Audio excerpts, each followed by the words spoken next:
আমার স্বামী অসুস্থ, আমার পোলাপান নিয়ে খুব কষ্ট করি, আমার নেপ্তশক নাই, আমরা সহি না, আমরা বিছনা বাড়ি আমরা হই না, আমরা নিচে আমরা খেয়ে বেছে আমরা শুয়ে থাকি। আমরা জীবন সত্যি বড় অদ্ভুত।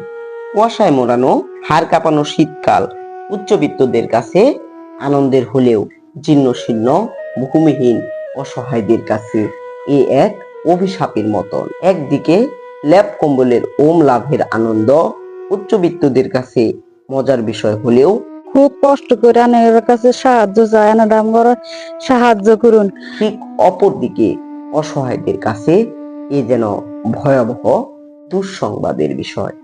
ঠিক তেমনি হাড় কাঁপানো শীতে 4 সন্তান ও স্ত্রী নিয়ে বেঁচে থাকা অসহায় আলমগীরের জীবন। বাবা আলমগীর বয়স 35, বুক ব্যথাতে অসুস্থ অবস্থাতে ঘরে পড়ে থাকলেও টাকার অভাবে উন্নত চিকিৎসার ব্যবস্থা ও ছোট ছোট অবুঝ 4 সন্তানের কাপড় এবং ল্যাপ তোশকের ব্যবস্থা করতে পারেননি। প্রিয় দর্শক, এই অসহায় পরিবারটি প্রচন্ড অসহায়।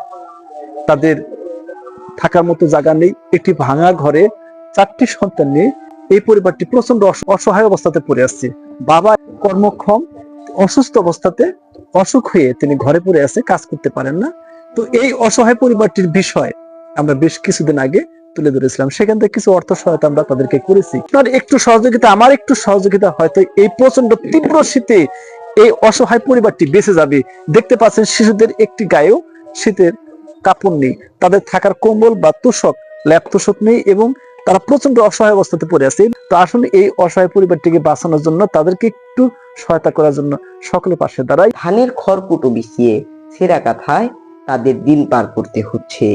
মা অন্যের বাড়ি থেকে ভাত চেয়ে এনে তুলে দিচ্ছে অসুস্থ আলমগীর সহ অবুঝ 4 সন্তানের মুখে। ছোট ছোট অবুঝ সন্তানগুলো তাকিয়ে আছে বাবা আলমগীরের মুখের দিকে একটি শীতের কাপড়ের আশায়। অসহায় পরিবারটির বসবাস টাঙ্গাইল জেলা মহাপুর থানার পাটিতাপাড়া গ্রামে। অতএব আসুন উক্ত অসহায় পরিবারটির পাশে দাঁড়াই, দুস্থ এই অসহায় পরিবারটিকে শীতের পোশাক ও ল্যাপ তোশকের ব্যবস্থা করে দেই।